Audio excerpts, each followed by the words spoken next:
Nobel സമ്മാനത്തിന്റെയും ഭാരതരത്നയുടെയും തിളക്കത്തിൽ ഇന്ത്യയുടെയും ലോകത്തിന്റെയും ആദരവേറ്റുവാങ്ങിയ mother Teresa 1980കളിലേക്ക് കടക്കുമ്പോൾ ഒരു സന്യാസിനി എന്നതിലുപരി ആഗോളതലത്തിൽ സ്വാധീനമുള്ള വ്യക്തിത്വമായി മാറി.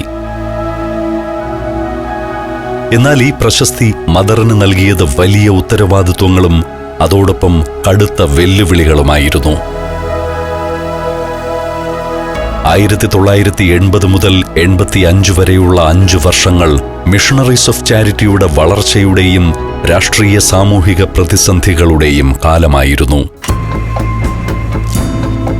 പശ്ചിമ ബംഗാളിൽ ജ്യോതി ബസുവിന്റെ നേതൃത്വത്തിലുള്ള CPIM സർക്കാർ അധികാരത്തിലിരുന്ന കാലം. കമ്മ്യൂണിസ്റ്റ് പ്രത്യയശാസ്ത്രമനുസരിച്ച് മതം മനുഷ്യനെ മയക്കുന്ന ലഹരിയാണ്. അതിനാൽ തന്നെ ഒരു കത്തോലിക്ക സന്യാസിനി കൽക്കട്ടയുടെ ഹൃദയഭാഗത്ത് ഇത്രയധികം സ്വാധീനം ചെലുത്തുന്നത് ചില ഇടത് നേതാക്കൾക്ക് അസ്വസ്ഥതയുണ്ടാക്കി. മദറിന് വിദേശത്തു നിന്ന് ലഭിക്കുന്ന കോടിക്കണക്കിന് രൂപയുടെ ഫണ്ടായിരുന്നു അവരുടെ പ്രശ്നം. ആ പണവും സ്വാധീനവും ഉപയോഗിച്ച് വിദേശ ശക്തികൾ രാജ്യത്തിന്റെ ആഭ്യന്തര കാര്യങ്ങളിൽ ഇടപെടലുകൾ നടത്തുമോ എന്നതായിരുന്നു പ്രധാന ഭയം. സേവനത്തിന്റെ മറവിൽ മദർ മതപരിവർത്തനം നടത്തുന്നുണ്ടെന്ന ആരോപണവും അക്കാലത്ത് പശ്ചിമ ബംഗാളിൽ സജീവമായിരുന്നു. എന്നാൽ മുഖ്യമന്ത്രി ജ്യോതി ബസുവിന് മദറിനോട് വലിയ ബഹുമാനമായിരുന്നു. സർക്കാർ സംവിധാനങ്ങൾക്ക് എത്താൻ കഴിയാത്ത ഇടങ്ങളിൽ മദർ എത്തിച്ചേരുന്നുണ്ടെന്ന് അദ്ദേഹത്തിന് അറിയാമായിരുന്നു. ഈ വ്യക്തിബന്ധം ബംഗാളിൽ മിഷണറീസ് ഓഫ് ചാരിറ്റിയുടെ പ്രവർത്തനങ്ങൾക്ക് കൃത്യമായ സംരക്ഷണം നൽകി. അന്നത്തെ പ്രധാനമന്ത്രി ഇന്ദിരാഗാന്ധിയും മദറിന്റെ പ്രവർത്തനങ്ങൾക്ക് പൂർണ്ണ പിന്തുണ നൽകി കൂടെ ഉണ്ടായിരുന്നു. അവർക്കിടയിൽ സഹോദരതുല്യമായ ബന്ധം നിലനിന്നു. ഒരു സന്യാസിനി എന്നതിലുപരി ഇന്ത്യയിലെ അധസ്ഥിതരായ വലിയൊരു വിഭാഗം മനുഷ്യർക്ക് വേണ്ടി അശ്രാന്തം പരിശ്രമിക്കുന്ന വ്യക്തിത്വമായാണ് ഇന്ദിര മദറിനെ കണ്ടത്. ലോകം മുഴുവൻ സഞ്ചരിക്കുന്ന മദറിന് വിമാനത്താവളങ്ങളിലും കസ്റ്റംസ് പരിശോധനകളിലും നിയന്ത്രണങ്ങൾ ഒഴിവാക്കാൻ ഇന്ദിരാഗാന്ധി നിർദ്ദേശം നൽകിയിരുന്നു. വിദേശത്തു നിന്നു വരുന്ന മരുന്നുകൾക്കും മറ്റ് സഹായങ്ങൾക്കും നികുതി ഇളവ് നൽകിയതും മദറിന്റെ പ്രവർത്തനം സുഗമമാക്കി. മദറിനെതിരെ മതപരിവർത്തന ആരോപണങ്ങൾ ഉയർന്നപ്പോഴൊക്കെ കേന്ദ്ര സർക്കാർ മദറിന് തണലായി നിന്നു. 1980 മദറിന് ഭാരതരത്ന നൽകാനുള്ള ഇന്ദിരയുടെ തീരുമാനം മദറിനെ വിമർശിക്കുന്നവരുടെ വായടപ്പിക്കാനുള്ള ഒരു രാഷ്ട്രീയ നീക്കം കൂടിയായിരുന്നു. രാഷ്ട്രീയവും സാമൂഹികവുമായ സുരക്ഷിതത്വത്തിനുള്ളിൽ ഒതുങ്ങിക്കൂടാൻ മദർ തെരേസയ്ക്ക് കഴിയുമായിരുന്നില്ല. ലോകത്തെവിടെ നൊമ്പരപ്പെടുന്ന മനുഷ്യരുണ്ടോ അവരെ തേടി മദർ യാത്രകൾ നടത്തി. അക്കൂട്ടത്തിൽ ബെയ്റൂട്ടിൽ മദർ നടത്തിയ യാത്രയും അവിടെ അവർ നടത്തിയ പ്രവർത്തനങ്ങളും ലോകത്തെ അമ്പരപ്പിക്കുന്നതായിരുന്നു. 1982 അത് നടന്നത്. മധ്യേഷ്യയാകെ പുകയുകയായിരുന്നു. ലെബനന്റെ തലസ്ഥാനമായ ബെയ്റൂട്ട് അക്ഷരാർത്ഥത്തിൽ ഒരു നരകമായി മാറി.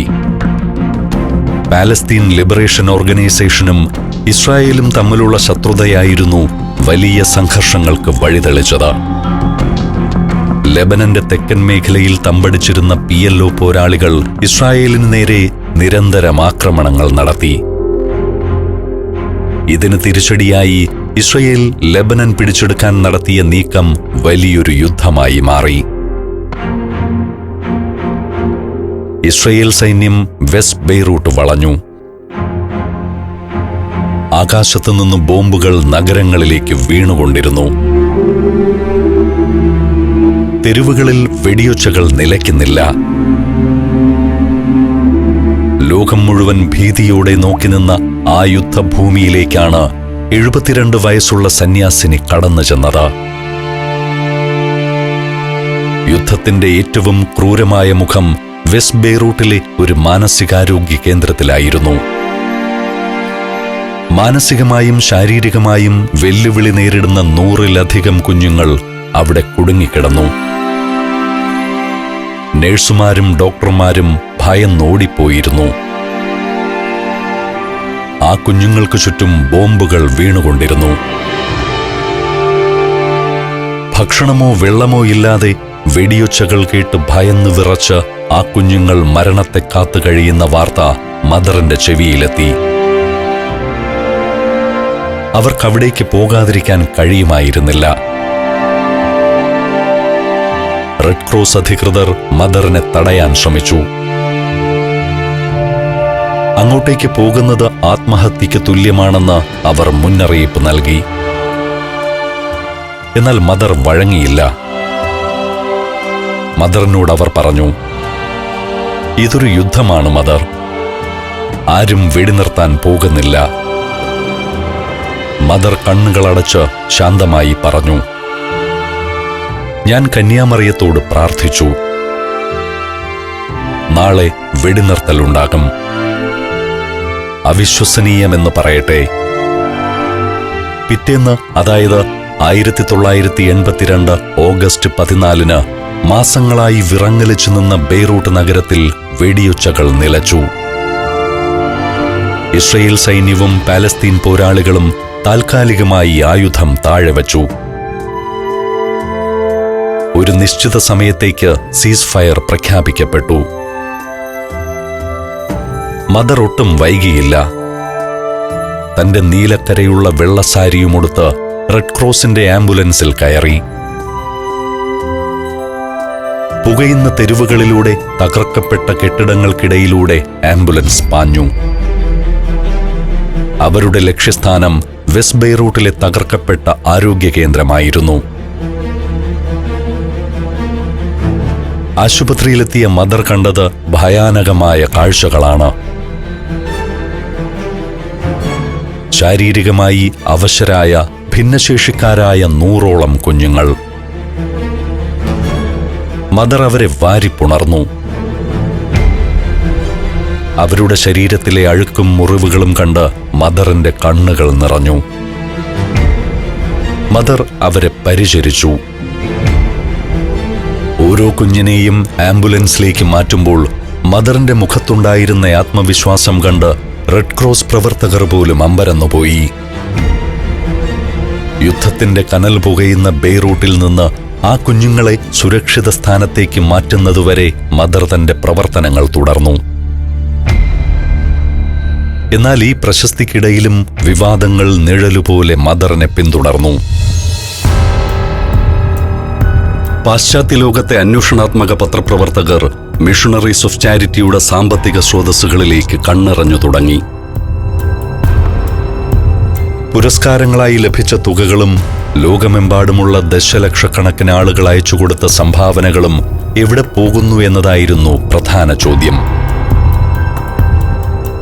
ബ്രിട്ടനിലെയും അമേരിക്കയിലെയും ചില പ്രമുഖ മാധ്യമങ്ങൾ ഉന്നയിച്ച പ്രധാന ആരോപണം മദറിന് ലഭിക്കുന്ന പണം കൊണ്ട് കൽക്കട്ടയിൽ ലോക നിലവാരമുള്ള 10ഓളം മൾട്ടി സ്പെഷ്യാലിറ്റി ആശുപത്രികൾ നിർമ്മിക്കാമായിരുന്നു എന്നതാണ്. എന്നാൽ മദർ ഇന്നും പാവപ്പെട്ടവരെ തറയിൽ കിടത്തി ചികിത്സിക്കുന്നു. സംഭാവനയായി ലഭിക്കുന്ന തുകയുടെ വലിയൊരു ഭാഗം വത്തിക്കാൻ ബാങ്കിലേക്കും കത്തോലിക്ക സഭയുടെ മറ്റ് മിഷണറി പ്രവർത്തനങ്ങളിലേക്കും മാറ്റപ്പെടുന്നു എന്ന് അവർ വാദിച്ചു.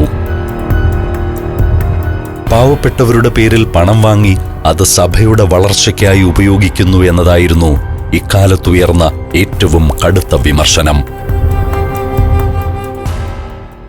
Djibouti, Fiji, Lebanon, Ethiopia, Armenia. സഞ്ചാരം വോളിയം നമ്പർ 17. ഫുൾ HD-യിലുള്ള ഈ അപൂർവ ദൃശ്യയാത്രാ വിവരണ ശേഖരം സ്വന്തമാക്കാൻ സഞ്ചാരം എന്ന് SMS ചെയ്യൂ. ഫോൺ 9995 444 222. 1985 ക്രിസ്മസ് കാലത്താണ് മദർ ന്യൂയോർക്കിലെ പ്രശസ്തമായ സിംഗ് സിംഗ് ജയിൽ സന്ദർശിക്കുന്നത്. അവിടെ എയ്ഡ്സ് ബാധിതരായ നിരവധി തടവുകാർ യാതൊരു പരിചരണവുമില്ലാതെ മരണത്തെ കാത്തു കഴിയുകയായിരുന്നു. ആരും തൊടാൻ ഭയപ്പെട്ടിരുന്ന ആ രോഗികളെ മദർ കെട്ടിപ്പിടിക്കുകയും ചുംബിക്കുകയും ചെയ്തു. ഒരു വിശുദ്ധയുടെ ആ സ്പർശനം ആ തടവുകാർക്ക് നൽകിയ ആത്മവിശ്വാസം വാക്കുകൾക്കപ്പുറമായിരുന്നു. ജയിൽ സന്ദർശനത്തിന് പിന്നാലെ 1985 ഡിസംബർ 24 ന്യൂയോർക്കിലെ ഗ്രീൻവിച്ച് വില്ലേജിൽ എയ്ഡ്സ് രോഗികൾക്കായി അമേരിക്കയിലെ തന്നെ ആദ്യത്തെ ഹോസ്പിറ്റലുകളിലൊന്നായ ഗിഫ്റ്റ് ഓഫ് ലവ് മദർ ഉദ്ഘാടനം ചെയ്തു. അന്നത്തെ New York city mayor Edward coach പോലും മദറിന്റെ ഈ നീക്കത്തെ അത്ഭുതത്തോടെയാണ് നോക്കിക്കണ്ടത്. അക്കാലത്ത് എയ്ഡ്സ് രോഗികൾക്ക് താമസിക്കാൻ സ്ഥലം നൽകുന്നതിനെതിരെ പ്രദേശവാസികൾ കടുത്ത പ്രതിഷേധമുയർത്തിയിരുന്നു. എന്നാൽ മദർ സ്നേഹം കൊണ്ട് അവരെയും തന്റെ പക്ഷത്താക്കി. പക്ഷെ അപ്പോഴേക്കും തുടർച്ചയായ യാത്രകളും വിശ്രമമില്ലാത്ത ജോലിയും മദറിന്റെ ആരോഗ്യത്തെ സാരമായി ബാധിച്ചു തുടങ്ങിയിരുന്നു. 1983 റോം സന്ദർശനത്തിനിടെ മദറിന് ഹൃദയാഘാതം സംഭവിച്ചു. ലോകം മുഴുവൻ പ്രാർത്ഥനയോടെ നിന്ന നിമിഷങ്ങൾ. വത്തിക്കാനിലെ ആശുപത്രിയിൽ മരണത്തോട് മല്ലിടുമ്പോഴും മദർ തന്റെ സഹോദരിമാരോട് അന്വേഷിച്ചത് സംഘടനയുടെ പ്രവർത്തനങ്ങളെക്കുറിച്ചായിരുന്നു. ഡോക്ടർമാർ ആശങ്ക പ്രകടിപ്പിച്ചെങ്കിലും അതിവേഗം മദർ ജീവിതത്തിലേക്ക് മടങ്ങി വന്നു. തന്റെ ഹൃദയമിടിപ്പ് നിലയ്ക്കുന്നതുവരെ ലോകത്തിന്റെ വേദനയകറ്റാൻ താൻ കടപ്പെട്ടവളാണെന്ന് മദർ വിശ്വസിച്ചു. പിന്നീട് മദറിന്റെ ഹൃദയത്തിൽ ഒരു പേസ് മേക്കർ ഘടിപ്പിക്കേണ്ടി വന്നു. മദറിന്റെ നയതന്ത്രജ്ഞത ഏറ്റവും കൂടുതൽ പ്രകടമായത് കമ്മ്യൂണിസ്റ്റ് രാജ്യങ്ങളുമായുള്ള ഇടപെടലുകളിലായിരുന്നു. 1985 മദർ തെരേസ ക്യൂബ സന്ദർശിച്ചു. ലളിതമായ പരുത്തിസാരിയുടുത്ത് കാസ്ട്രോയുടെ പ്രൗഢമായ കൊട്ടാരത്തിലേക്ക് മദർ നടന്നു കയറിയത് ലോകം കൗതുകത്തോടെയാണ് നോക്കിക്കണ്ടത്.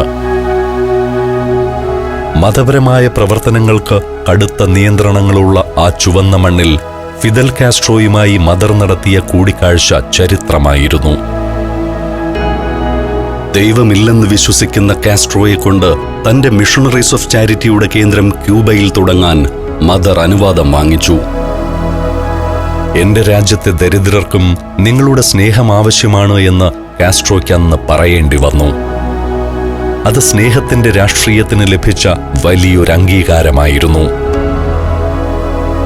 ലോകമാധ്യമങ്ങൾ ഈ വാർത്തയെ കാരുണ്യത്തിന്റെ പുതിയ മുഖമായി ആഘോഷിച്ചു. മദർ തെരേസയുടെ സ്നേഹം അതിരുകളില്ലാതെ ഒഴുകുകയായിരുന്നു.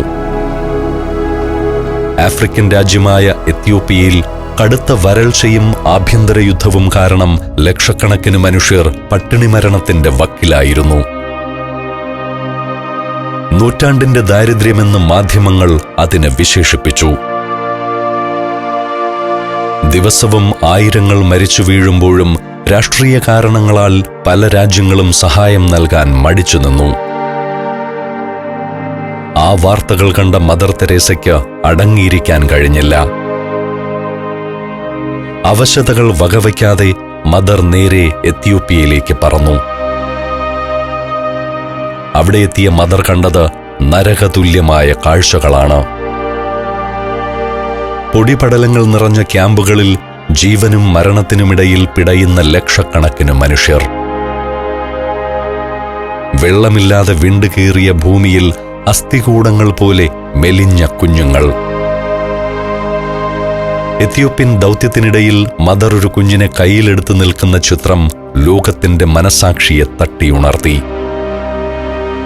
ആ കുഞ്ഞിന്റെ ശരീരത്തിൽ മാംസമില്ലായിരുന്നു, വെറും അസ്ഥികൾ മാത്രം. മദർ ആ കുഞ്ഞിനെ നെഞ്ചോട് ചേർത്ത് പിടിച്ചു. ആ ചിത്രം പിന്നീട് ലോകമെമ്പാടുമുള്ള പത്രങ്ങളുടെ 1-ാം പേജിൽ വന്നു. മദറിന്റെ സന്ദർശനത്തിന് ശേഷമാണ് എത്യോപ്യൻ പട്ടിണിക്കെതിരെയുള്ള ആഗോള പ്രതികരണം ശക്തമായത്. പ്രശസ്തമായ ലൈവ് എയ്ഡ് സംഗീത പരിപാടികൾ ഉൾപ്പെടെയുള്ളവയ്ക്ക് പിന്നിലെ പ്രചോദനം മദർ തെരേസയുടെ യാത്രയായിരുന്നു. മിഷണറീസ് ഓഫ് ചാരിറ്റിയുടെ സഹോദരിമാരെ മദർ അവിടെ സ്ഥിരമായി നിയമിച്ചു. പട്ടിണി മാറ്റാൻ വിദേശ രാജ്യങ്ങളിൽ നിന്ന് ടൺ കണക്കിന് ധാന്യങ്ങൾ എത്തിക്കാൻ മദറിന്റെ നയതന്ത്ര ഇടപെടലുകൾ സഹായിച്ചു. ഇക്കാലത്താണ് അമേരിക്കൻ പ്രസിഡന്റ് റൊണാൾഡ് റീഗൻ മദറിനെ വൈറ്റ് ഹൌസിലേക്ക് ക്ഷണിച്ചത്. രാജ്യത്തിന്റെ പരമോന്നത സിവിലിയൻ ബഹുമതിയായ മെഡൽ ഓഫ് ഫ്രീഡം നൽകി മദർ തെരേസയെ ആദരിക്കാൻ അമേരിക്കൻ ഭരണകൂടം തയ്യാറായി. എന്നാൽ ആ ആദരവുകളെക്കാൾ മദറിനെ സന്തോഷിപ്പിച്ചത് അതേ വർഷം തന്നെ വത്തിക്കാൻ സന്ദർശിച്ചപ്പോൾ ജോൺ പോൾ രണ്ടാമൻ മാർപ്പാപ്പ തന്റെ ഔദ്യോഗിക വാഹനം ലേലം ചെയ്ത് ആ തുക മദറിന്റെ പ്രവർത്തനങ്ങൾക്കായി നൽകിയതായിരുന്നു. ആ തുകയുപയോഗിച്ച് മദർ ഇന്ത്യയിലെ കുഷ്ഠരോഗികൾക്കായി കൂടുതൽ പുനരധിവാസ കേന്ദ്രങ്ങൾ സ്ഥാപിച്ചു. അപ്പോഴേക്കും മദർ ലോകത്തിന്റെ ധാർമ്മിക മനസാക്ഷിയായി മാറിയിരുന്നു.